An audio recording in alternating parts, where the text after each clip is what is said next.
look, we're going to move straight on to the presentation on Suir Road, Davitt Road Junction upgrade, and Gráinne O'Brien is going to deal with that. Gráinne, you're very welcome. Thank you, Chair. My name is Gráinne O'Brien. I'm a Senior Engineer in the Active Travel Programme Office. And with me here today is Declan Ho from DBFL Consulting Engineers, who are the design engineers for the Kilmainham to Thomas Street Active Travel route. And today we're going to present the upgrade of the Suir Road, Davitt Road, and Dolphin Road junction.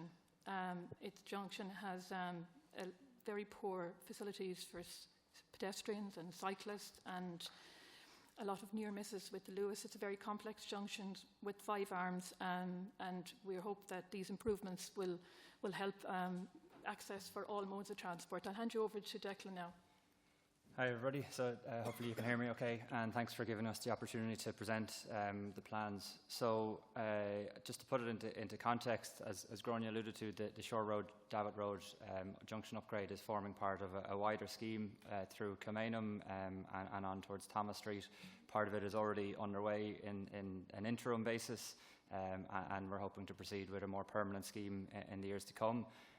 But as you can see on the screen here, the Suir Road Junction, or Suir Road Davitt Road as we're calling it, sits just on the northern boundary of the South Area Committee, Southeast Area Committee, and it forms a key node along this scheme. So that's just to put it into context where it is in this area, and I'll go into some of the issues that Gráinne alluded to in a little bit more detail before we get on to some of the ways we're hoping to improve it. So for anyone not familiar with the junction itself, as Gráinne says, it's kind of a 4/5 arm signalised junction with Dolphin Road, Slieve Naman Road, Davitt Road and Suir Road, and then Grand Canal View being... Can I hold for a second? Yeah, absolutely. Yeah. I have a message here from the Lord Mayor that people can't log in. Are we clear that everybody is in?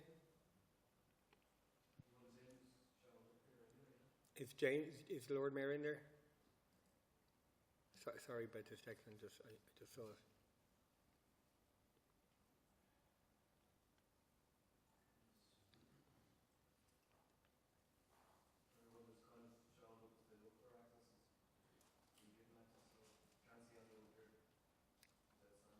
Okay, is the Lord Mayor in?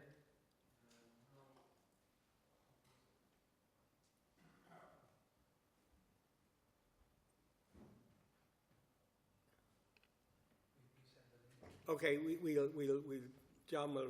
We can resend the link to him, and hopefully he can get in. Okay, sorry about that, Declan. No, you're fine. I can take a minute if needed, or do we want? No. Okay, I'll drive on. Carry on. So yeah, as I said, there's 4 main signalised arms approaching the junction, and then Grand Canal View, which leads on through to the linear park to the east, is a priority left in, left out short section of road. And there is also a small link of Slieve Naman which connects onto Dolphin Road. So some of the things that we have identified in the junction, which is mainly why we're progressing it sooner than the rest of the scheme, is overall to improve the safety for cyclists and pedestrians, to improve the safety in relation to the Lewis, to improve bus network integration, enhance the landscape and amenity, and overall improve the operation. So I'll touch on a few of these in a little bit more detail, but as you can see from the aerial here, some of the characteristics of it are that the stop lines are all very set back from the main junction itself, and that leads to some of the issues that we're facing now. So just in terms of cyclists, pedestrians, I won't read out everything, but overall it's extremely difficult to traverse for pedestrians and cyclists. You often find cyclists sitting in the middle of traffic, not sure exactly where they're meant to sit, and this is particularly of concern given, as you can see in the network map, it's a key node on a number of different networks. In terms of pedestrian crossings, only 2 of the 5 arms have a signalised crossing, and they're not necessarily even in the appropriate place in terms of desire lines. In terms of Lewis safety, quite a notable issue with this junction is that there's a significant number of near misses with the Lewis. The TAI have reported on a number of times, and we've engaged with them to hopefully solve these issues. It can't attribute everything to the characteristics of the junction, but what often happens is what you can see here in these photos of maybe people who have crossed the stop line while it was a green or just turning amber, and don't necessarily have the visibility to make sure they can clear the junction. And again, that's something we're hoping to solve. In terms of bus network integration, it's currently serving the 123 route, which comes up to Slieve Naman Road. That's soon to be renamed as the 73 as part of the network redesign. So that's in the kind of northbound direction as it comes up to Leave Them On. But as you can see from this photo, the bus is quite often stopped at the back of a line of traffic coming southbound along Shore Road. And anecdotally, and also through our traffic models, this shows the largest delay of any junction for buses in the evening peak in the city. And then in terms of landscaping, the junction does have a grassed area in the middle, but there's quite a lot of road space, and lots of road space can often lead to issues with stormwater. So you can see an image of the floods that happened pretty much this time last year along Leave Them On Road, exactly where we're looking to improve things. So a lot of this hard standing can often cause issues in terms of water management. And then just overall, this image is typical. If you stand at the junction for maybe 5 minutes, you see this nearly every time. It's a case of multiple arms trying to converge into one, and as I say, long distances across the stop line. And there's nothing that the drivers are necessarily doing wrong. It's nearly just a nature of how it's currently set up, and we feel we need to resolve it urgently. So what is the proposal? So this is kind of our overall plan, and we have graphics throughout to give it a little bit more context. But to try and solve these issues, the main thing that we've looked at doing is closing the Leave Them On signalised arm. So you can just see the existing curbs in the red dashed here. So to close that off and overall simplify the operation of the junction. The benefit of this is it gives one large landscaped area kind of fronting onto the existing pitches to the west. We did consider the reverse and closing the other slip lane and keeping this, but again we would just be left with an island of landscaping that isn't necessarily accessible for everyone, and still have a complex four-way junction, whereas in this arrangement we end up with a single T junction that we can manage a bit better. Overall, we've also brought in new pedestrian crossings, so every arm is now signalised, and new protected cycle facilities throughout, including connections down to Linear Park, which forms part of our wider scheme, and an improved connection connecting to the canal path, where currently there's just a skewed pedestrian crossing. So this just summarises how we're hoping to solve these issues. So the long vehicle routes is solved by a compact junction. The inadequate facilities for cyclists and pedestrian is solved through our signalised interventions. We're solving the Lewis concerns through bringing stop lines closer to the junction and giving people more visibility. And we're improving bus delays through the implementation of a bus gate, which I'll touch on shortly as well. Which is my next slide, so very shortly.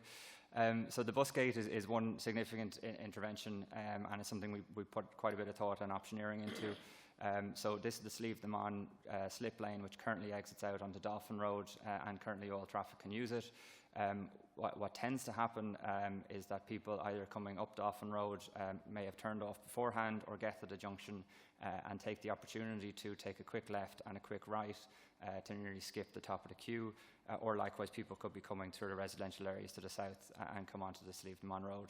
So in our assessment of the bus journey times, we found that by keeping this as an all-movement arm with traffic coming through it as well, the bus would continue to be queuing behind traffic as it tries to get through the junction, which is what led us to the bus gate arrangement, whereby traffic coming along Dolphin Road would be held back to allow the bus to exit out. Now, this 73 route is a proposed frequency of once every 10 minutes. So for the most part, Dolphin Road won't be held back at this point. It will only be when a bus arrives, and everyone is allowed to continue to turn in and out, and in right and in left from Dolphin Road into Leave Them On. So the obvious impact of this is diversions for the immediate local residents, but the positive impact is that circa 140 fewer cars will be queuing on Leave Them On in the morning peak. So those people living directly on Leave Them On will be facing a much quieter, almost cul-de-sac feel, but still with full access from the north for refuse vehicles, ambulance deliveries, etc. So just take a look at some of the potential diversions that locals may face. So we've taken kind of some hopefully typical journeys, but are happy to look into more ones that people may bring up through the public consultation. So someone living in the very northern end of Leave Them On Road who would be worst off with the bus gate, say if they're going north along South Circular to Fielding's Pharmacy, it goes from being a 3-minute, 500-metre drive to a loop around 1.1 kilometre, 5-minute drive. So it's adding 2 minutes to their journey, and we've taken kind of a reference time of midday for this, as it's likely a midday journey. Likewise, heading west, instead of going just north and out, it would be a case of going down towards Galtymore Road and heading west, which no necessarily change the journey time, but a slight increase in the journey itself. And the other element which I appreciate is outside the immediate boundaries, I believe, of this area committee, but it's certainly another element of the scheme, and one that has come up in the public consultation is the Grand Canal view. So as I said, it's the kind of eastern arm of the junction.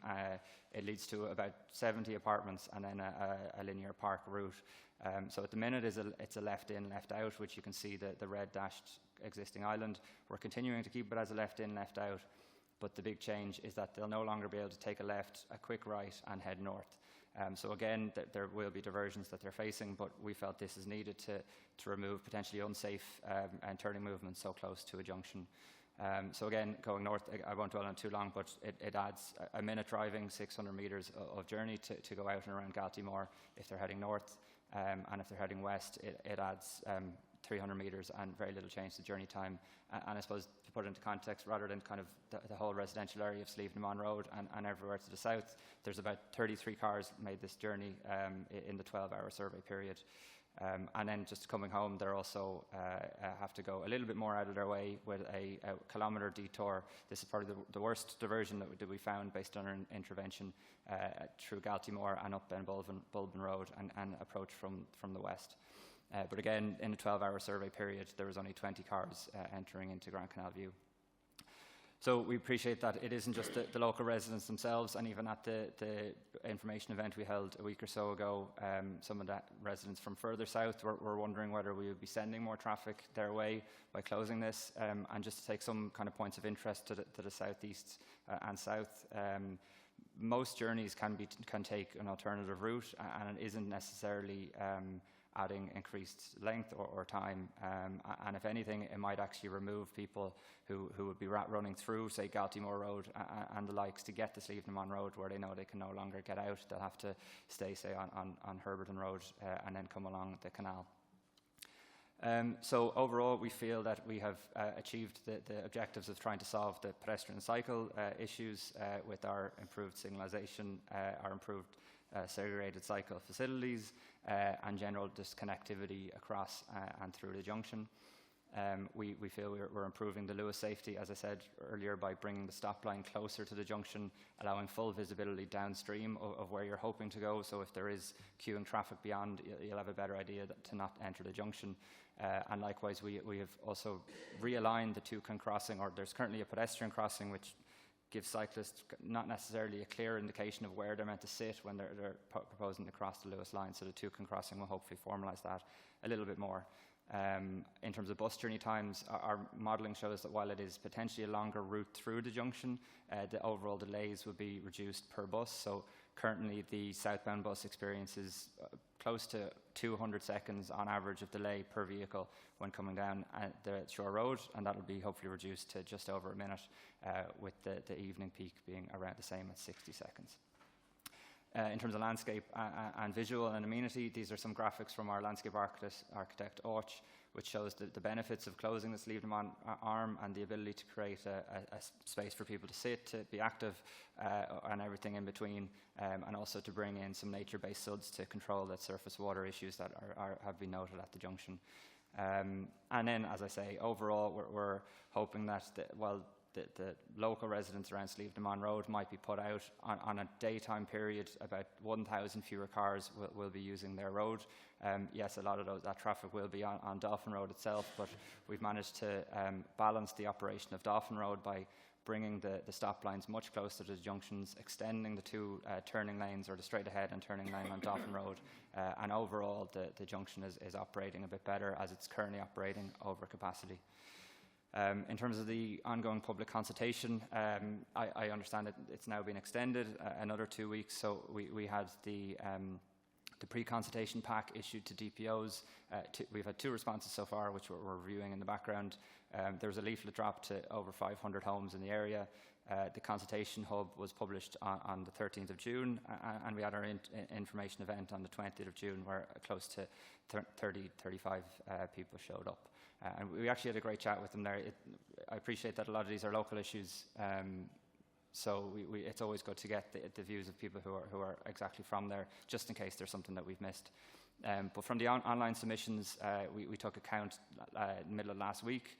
50% of the 56 were in favour, 38% were generally in favour but had design comments, which we're of course taking on board, and 12% were directly opposed, with the main issues being just general concern of traffic congestion, the Grand Canal View accessibility, and then also the use of shared space in the junction.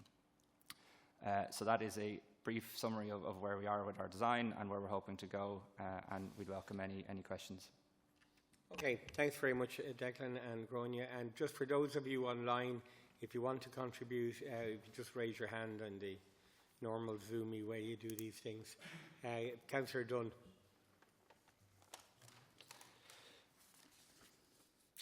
Thank you very much, both of you, for the presentation. And just, Chair, that people hear, both councillors and those in the audience and those watching online, there was a breakdown of communication in relation to this particular proposal. And my understanding is that it was the Dublin South Central Area Office that were notified of it, and not Dublin South East. And I, as a local councillor, only became aware of the public consultation that took place last month after the event. And a lot of residents weren't aware of this. So that's why we've asked for the presentation this afternoon, and I'm glad that people have an opportunity to look at it. I'm also pleased to see that you're going to have a further public consultation on the 26th of June, is it? Have I got that right? On the 20th of June. Sorry, that was July. Oh, sorry, you're not going to have an... okay, This is the 8th of July. Again, this is where breakdown of communication. Are you going to have a further public consultation in the area for residents? You can come back to me on that when I'm finished my contribution. Now, this is Councillor Poon. Hello. Sorry, could whoever PR25 is, please mute yourself. Thanks. Yeah. Is that okay, Chair? Yeah, go ahead. Continue. Look, I get it, and I voted for measures that make travel and active travel safer for pedestrians and cyclists. I fully support public transport, the bus and the Lewis services in that area. But I also get it that a lot of people need still to have a car and access to a car, either to go and do the weekly shop for families or for work reasons or whatever. And there has been major traffic tailbacks all along Dolphin Road, all along the canal, since we brought in the safety measures at the other junction at Herbertson Road. And they're to be welcomed from a safety point of view, but also I think anyone who's planning changes to the transport and to roads should be conscious of those delays. And all it would take would be a survey to stand along Dolphin Road any day and see the build-up of traffic. And that build-up of traffic builds up to the Slievenamon Suir Road junction. All right? Because one of the things that we needed to mitigate against is speed, and I can tell you there's no speed along there because the traffic is so heavy. In relation to the main proposal here for a bus gate, I spent a lot of time studying the Bus Connect's proposals for the entire Dublin 12 area, and there's only one bus gate that has been proposed there, and that's on Clogher Road. And the reason is there's no bus gates, for example, on the Crumlin Road. There's no bus gates, for example, on a lot of the main roads like Sundrive Road and so forth that carry buses. So I can't see why we would want to put a bus gate on a small slip road, which is at Slievenamon. The statistics or the statement to say that it's the longest delay for bus users in the city, I'd like to see the statistics on that. They can have delays there, yes, but I'd be very surprised if it's the longest.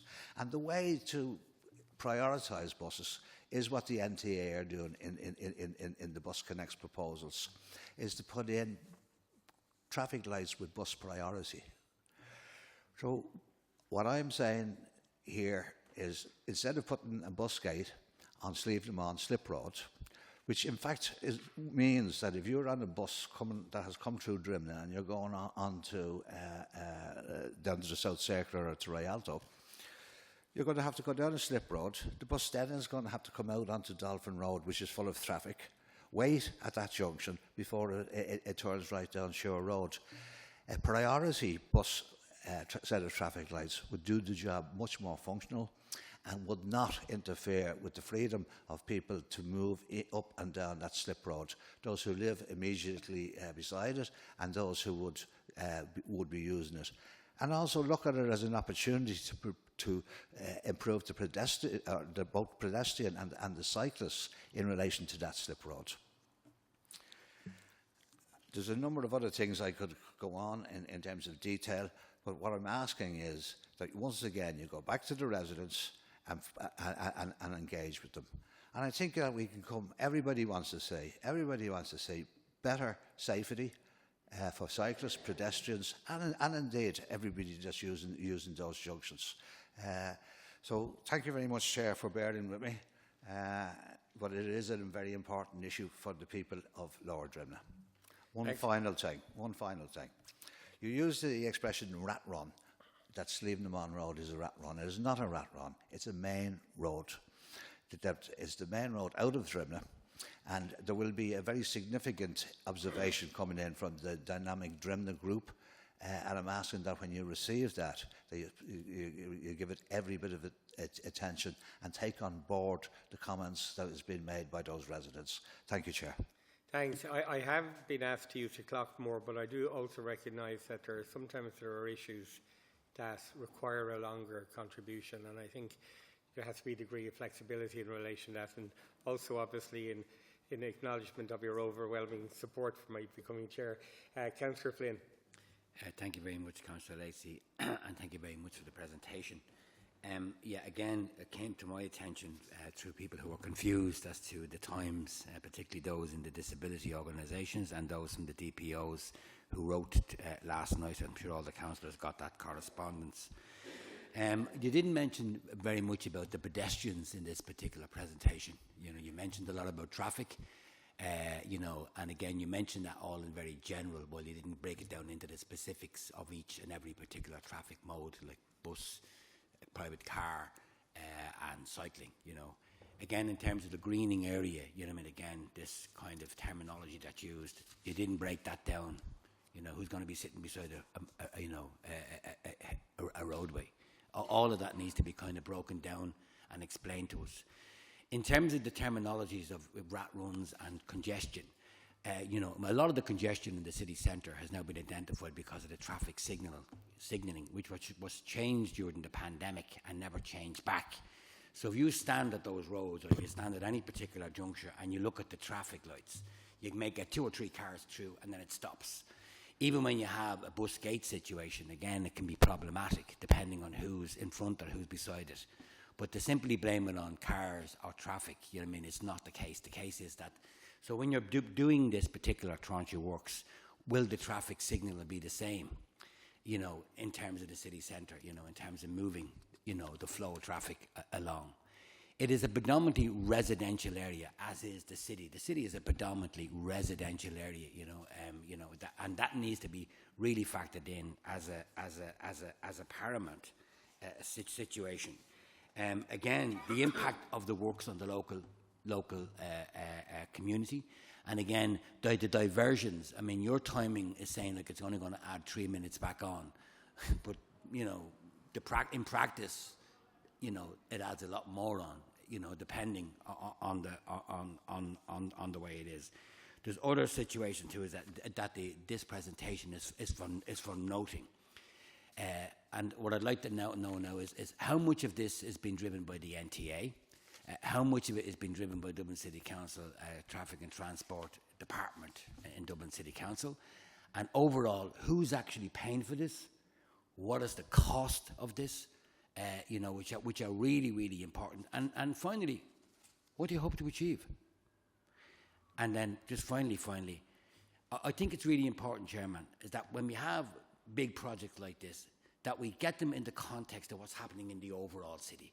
So what's its relationship to the overall city? Because when people talk about traffic, talk about these modes of transport, talk about greening, leaning, cycling, walking, and all this, you can't just see them in isolation.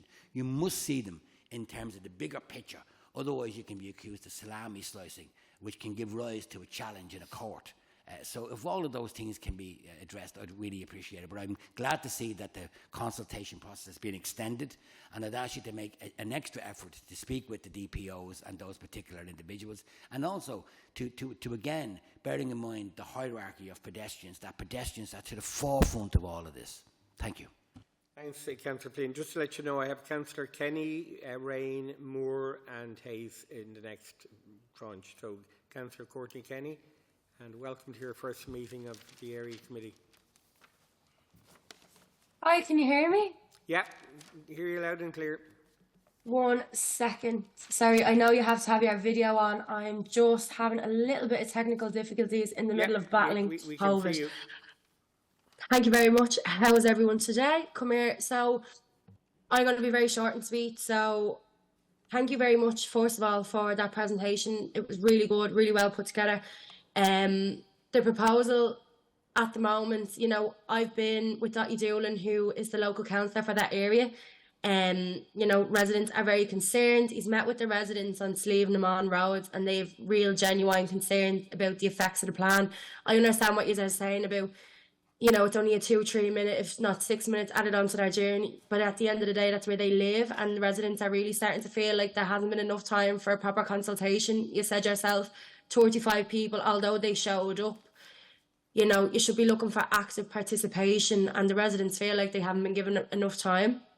And the proposal has very practical implications on residents that are living in Slieve na Mon and Galtymore Road.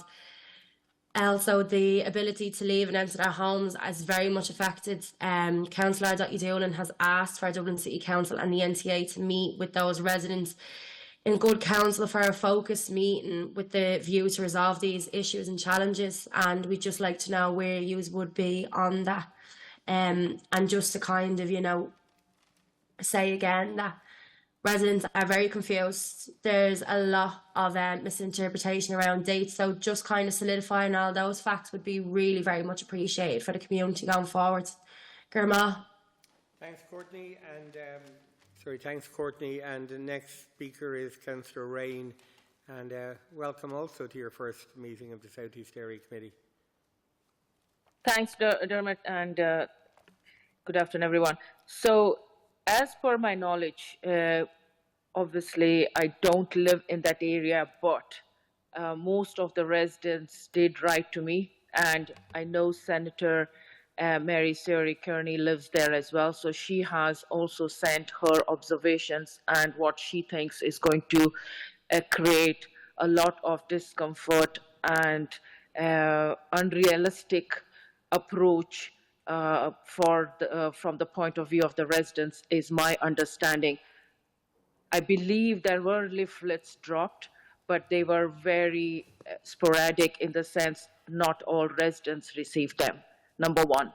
Number two, I believe is appreciate the presentation. It's fantastic, and I know that it has been put in place taking into consideration what the city council executive or the team thinks could be a good solution. But I believe the consultation period was too short for people to submit their observations. And there was a meeting that was held on 20th of June.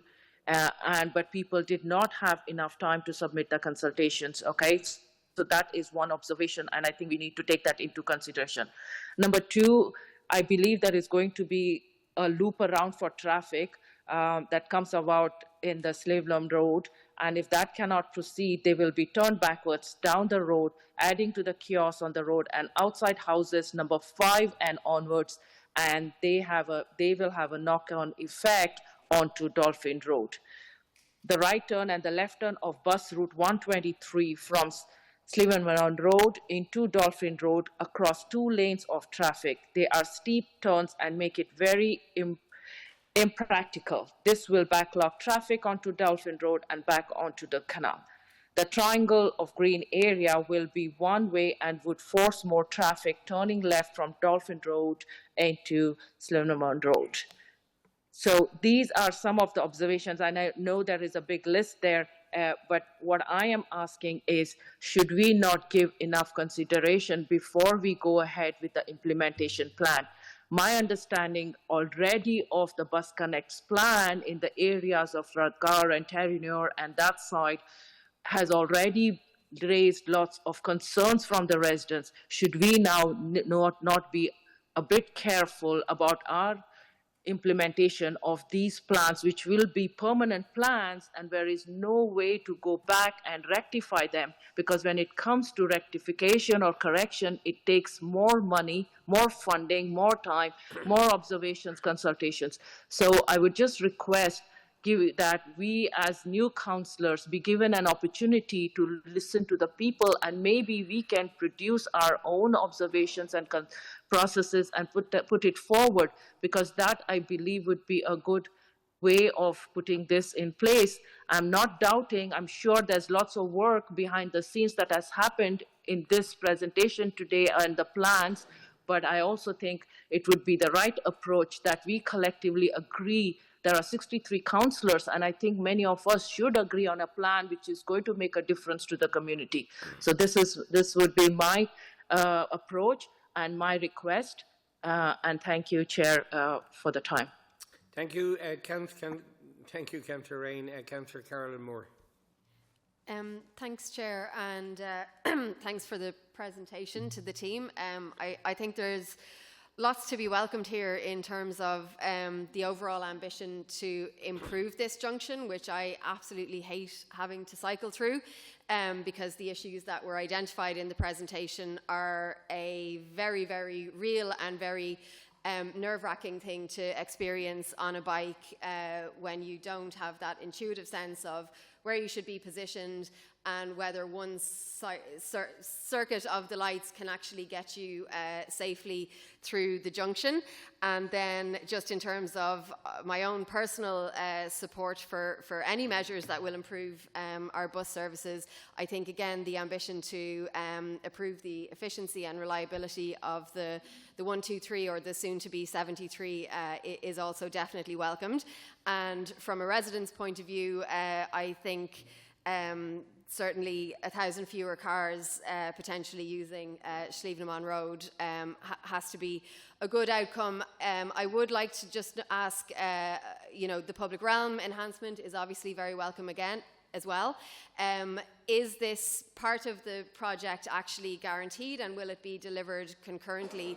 Because I know when we saw pedestrian upgrades put in further down the canal, the public realm enhancement didn't happen at the same time, and I know there were separate issues with that particular upgrade, and there are ongoing issues in fact with that upgrade, but it would be great to know that everything's going to be delivered at the same time.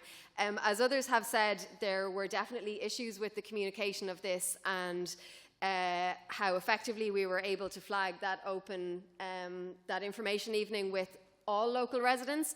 And I think this brings its own issues in terms of how people perceive the projects that we're trying to present to them and the intent behind those presentations. And so we have experienced this previously with other projects where you start things off on a bad footing when people feel there's something, if not underhanded, then just, a little bit not very upfront about what we're trying to achieve and why.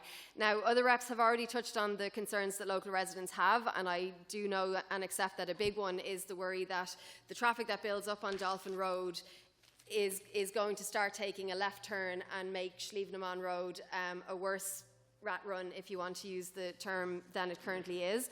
And then from my own point of view, I would also have questions about the proposal for a bus gate, and what is the measure that we intend to use to enforce that, because we don't have camera-based enforcement at the moment, and if there isn't a kind of a robust adherence to the presence of that bus gate, we've created bigger problems with wider implications that we can't then manage.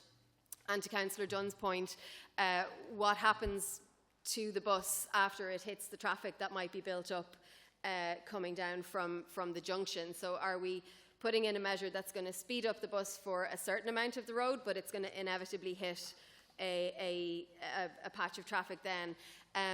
From a cycling perspective, I have a few concerns that it's not quite maximising the potential to create a proper safe cycling infrastructure along this route. I'm concerned that the approach is possibly a little bit over-engineered, and I wonder how intuitive it's going to be for people who are using it. And I do want to point out that one of the ongoing issues that we're having with the toucan crossings that were installed further down the canal is that there seems to be a basic lack of knowledge in Ireland about how toucan crossings actually work. And I want to be sure that if we are implementing them, if we are using them, that there is perhaps the need for an education piece as well, so that cyclists understand that it's not a green light for them to continue through a pedestrian crossing, but it's a green light for them to use a pedestrian crossing, and how do they actually use that. Thanks. Thanks, Councillor Moore. Councillor Hayes, also your first contribution, so you're very welcome. So, first of all, I just want to thank the staff for the extensive work that's been done here. I think you've obviously put a lot of work into it, and you've engaged with residents already. That's very welcome. There's a few things here just to start in terms of, I think we're all aligned, and I think actually the residents that I've heard from are all aligned on the idea of making sure that there is safe, active travel at this intersection, making sure that improved bus services are part of how we redevelop the city. And I note the strong written support that you've received in your consultation so far. However, there are some serious concerns from residents that I have heard, and I think in the whole, one thing that I'd just like to emphasise is that they have been reasonable.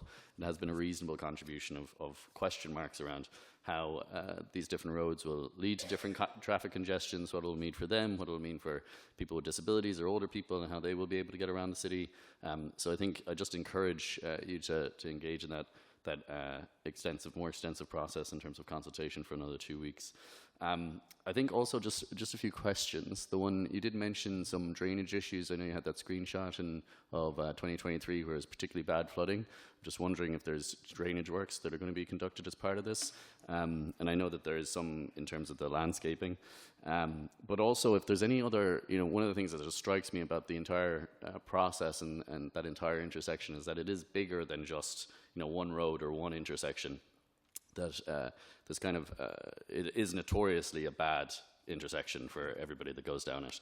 And I'm just wondering if there were other alternatives that were considered, whether that was roundabouts or bike bridges or anything like that. I'm wondering how much of this is constrained by the budgets that we have and the innovation that we're allowed to have on some of these issues. But I just want to re-emphasize the other contributions of others that we should engage with the residents a little bit more extensively here. I think these are reasonable requests, and I think we will get there if we engage with the residents more. Thank you for your work. Okay, thanks. I think that's everybody. Just 3 very quick points myself, and this is more a general point. I think we should look at sort of workshop type discussions on these things rather than the formal presentations of meetings, because it's not the best way to get real discussion going. The second thing is, I think Councillor Flynn's point about an integrated approach is valid. I think these things need to be looked at in the round. And the last one is just to clarify that issue that Councillor Dunn raised. I'm not very clear on what the next stage is or what sort of consultation you're now proposing, if you could clarify that. So over to you, Declan or Grania, whichever. Okay, I can take some of them, and Declan then can finish up with some other more detailed technical responses. So this scheme is part of an overall active travel project from Kilmainham to Thomas Street, and 95% of the route is in the South Central electoral area, and that we were engaging with that area. So apologies if we didn't engage with you before now, and put our hand up, and we'll make sure we will engage going forward on that. As we said, there was 500 leaflets distributed across the area, and we had quite a number of people attended the public information event. We've now extended the public consultation period to the 25th of July, and all the submissions that come in will be considered as part of the design process. And we will take all these on board when we're preparing the detailed design, which will continue over the rest of the year. And the plan then after that next year would be to go to tender for a contractor. Councillor Flynn mentioned about the DPOs. We are engaging with the DPOs, so we sent out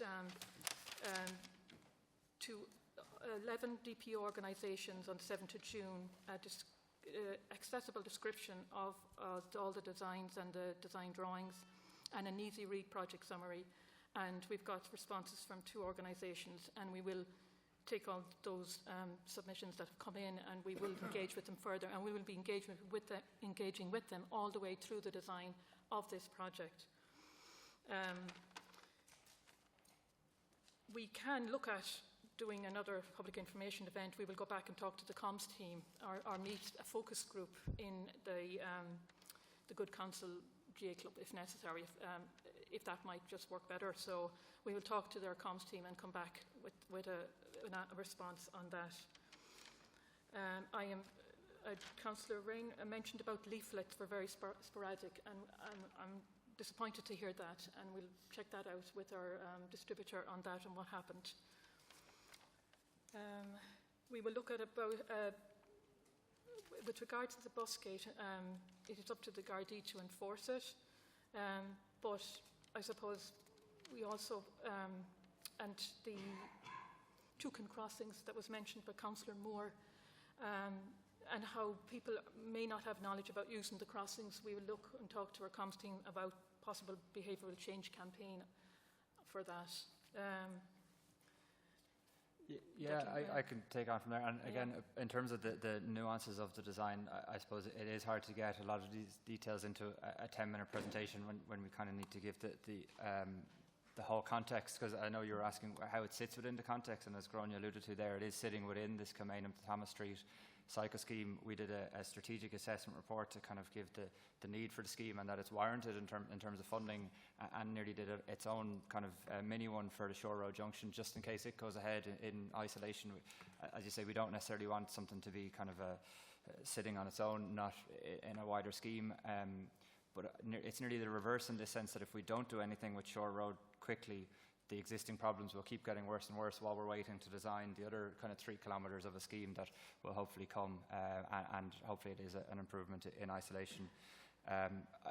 In terms of the pedestrian hierarchy, absolutely pedestrians are at the fore of everything we do, and I appreciate it may have gotten lost in the details. Gráinne mentioned the accessibility documents that we published. Nearly in text we went through nearly every movement and describing every path and what it's doing and what it's for. So there is a lot of info in there, but appreciate it. It's hard to get it all across, and perhaps this workshop idea is good, because this is where you get into the details. When the residents came in to us on the 20th, you can really kind of get the pen and pencil out and go through the drawings and show them exactly what's going to happen when they're making all these different movements. And apologies for referring to Sleeved-on-Mon Road as a rat run. It certainly isn't. It's more describing the actions of people rather than the context of the road. Other than that, there's a lot to take in. We've hopefully taken down everything. I can respond to any particular ones at the minute, but otherwise we'll probably just take it all on board and publish our overall responses. Okay, Pat, please be brief. Thank you, Chair, and thanks for the responses. And as you said, there's a lot there. So that begs the question of what happens next. I have, and I was delighted to hear Deirdre saying that you will go back to the focus group in terms of further public consultation. And I think you need to win people over to your ideas. And the way to do that is by engaging. And we should do that between now. Is it the 25th or the 28th? You have to turn off yours, Declan. Oh. Yeah. The 25th of July. 25th of July. And the final question in relation to the process itself. I made arguments here about the difference between a bus gate and bus priority, and I'm fairly confident of the argument I've made. But if you decide, in your wisdom and based on your knowledge of these type of things, no, your plan is the right plan and you're going to go ahead with it. What is the process of appeal, if any? The NTA, when they came up with the bus corridors and the bus connects, they have to go to An Bord Pleanála. So, in other words, there was an independent process there. With active travel, you make a presentation, you hear what we say, and then you decide. So, if we don't like what you decide, what can we do? Big question. Would either of you like to answer that? Well, it is proposed to deliver this project under Section 38. It's proposed to deliver this project under Section 38 process. We are consulting and we're taking on board your comments, and then the project will be delivered. That's a. In other words, it's an executive function. True. Yeah. Okay, we all, I think, know and have strong views on this issue. Okay, can I take it that the report is noted because the next stage is back out there in the public? Okay, thanks very much for the presentation. I'm going to move on to the roll call.